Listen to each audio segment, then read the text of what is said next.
the first Muslims. After that momentous day, in the month of Ramadan, revelation came again and again to the Prophet. He understood now what he had to do, and prepared himself for what was to come.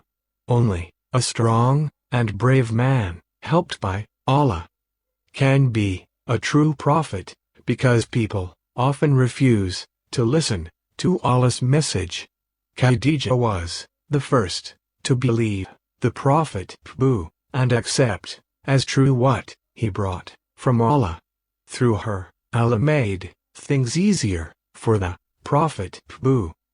Khadija strengthened him, helped him spread his message, and stood up to the people who were against him. Then revelation ceased for a time. The Prophet was upset and unhappy, thinking that Allah had left him, or that he might have angered Allah in some way, so that Allah no longer thought him worthy of his message. However, the Archangel Gabriel came back to him and brought this surah, or chapter, of the Quran. In the name of Allah, the Beneficent, the Merciful. By the morning hours, and by the night, when it is still east, thy Lord hath neither forsaken thee, nor doth he hate thee, and verily, the last will be better for thee than the first. And verily, thy Lord will give unto thee, so that thou wilt be content. Did he not find thee an orphan, and protect thee? Did he not find thee wandering, and guide thee? Did he not find thee destitute, and enrich thee? Therefore, the orphan oppress not, therefore, the beggar drive not away. And as for thy Lord's blessing, declare it. The Prophet began to speak secretly of Allah's message to those who were close to him, and whom he could trust. At that time Mecca was going through hard times. There was very little food to be had. Abu Talib, the Prophet's uncle, who had taken care of him after his grandfather's death, was finding it very difficult to feed his large family.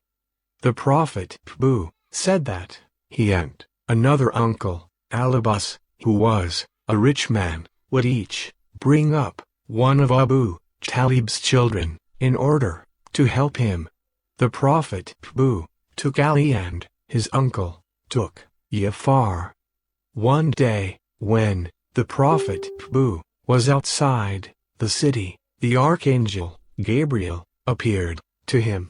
The Archangel kicked the side of a hill, and a spring of water began to flow out. He then began to wash himself in the running water, to show the Prophet the ritual ablution to be made before prayer. Then the Archangel showed him all the positions of Muslim prayer, the various movements and things to be said with each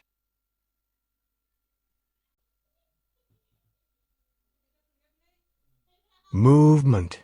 The Prophet returned home and taught all these things, first to Khadija, and then to his followers. Since then Muslims have continued to purify themselves before prayer by performing the ritual ablution, and have followed the same movements and prayers first performed by the Prophet to begin with, though only the Prophet and his wife knew of these things. Then one day Ali entered the room and found the Prophet and Khadija praying.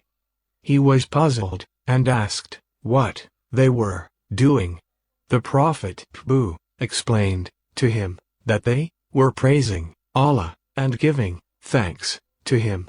That night, Ali stayed up, thinking about all that the Prophet had said. He had great admiration and respect for his cousin. Finally he came to a decision, and the next day he went to the Prophet and told him that he wanted to follow him. Thus, Khadija was the first woman to embrace Islam, the teachings which the Prophet brought from Allah, and Ali was the first young man. Shortly after, they were joined by Zayd ibn Haritha, a slave, freed and adopted by the Prophet. The Prophet began to leave Mecca with an in order to pray. One day, Abu Talib happened to pass by, and when he saw them, he stopped and asked them what they were doing. The Prophet told him that they were praying and following the same religion as Abraham. He explained that, like Abraham, he had been ordered to guide the people to Allah's truth. Abu Talib looked at his son, Ali, and said, Muhammad would never make you do anything that was wrong. Go with him. But I cannot leave the religion I now follow, and which was followed by my father. Then he turned to the Prophet saying, Even so, I promise you, Muhammad that no one will hurt you as long as I am alive. And with that Abu Talib went on his way. At about this time, the news of Muhammad being the Prophet reached an honest, wise, and respected merchant of Mecca called Abu Bakr. He knew Muhammad well, and believed he could never lie, so he went to find out for himself if the story were true. The Prophet told him that he had indeed been sent by Allah to teach everyone to worship the one true Allah. On hearing this from the Prophet's own lips, Abu Bakr knew it to be the truth, and became a believer instantly.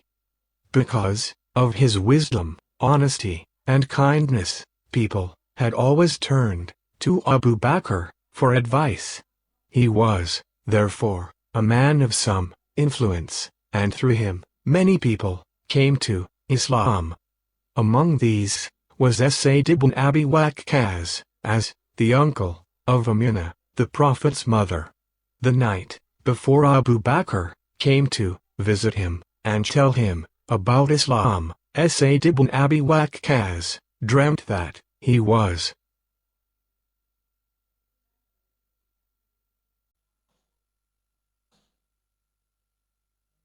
walking in darkness.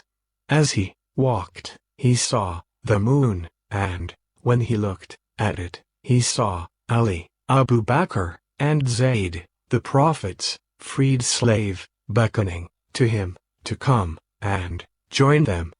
When Abu Bakr told him about the Prophet's religion, he understood the meaning of his dream, and went at once to the Prophet and declared himself a Muslim.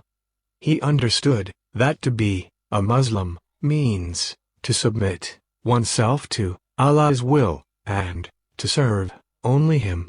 Another person brought to Islam by Abu Bakr was Bilal. One night, Abu Bakr went to the house of Umayyah ibn Khalaf, one of the most important men of Quraysh. Umayyah was out, and Abu Bakr found only Umayyah's slave, Bilal, at home. Abu Bakr talked to the slave about Islam, and before he left, Bilal, too, had become a Muslim. The number of people following the Prophet began to grow. Sometimes they would all go out of the city to the mountains around Mecca to hear them recite the Quran, and to be taught by him. This was all done very secretly, and only a very few people knew about Islam in those early days.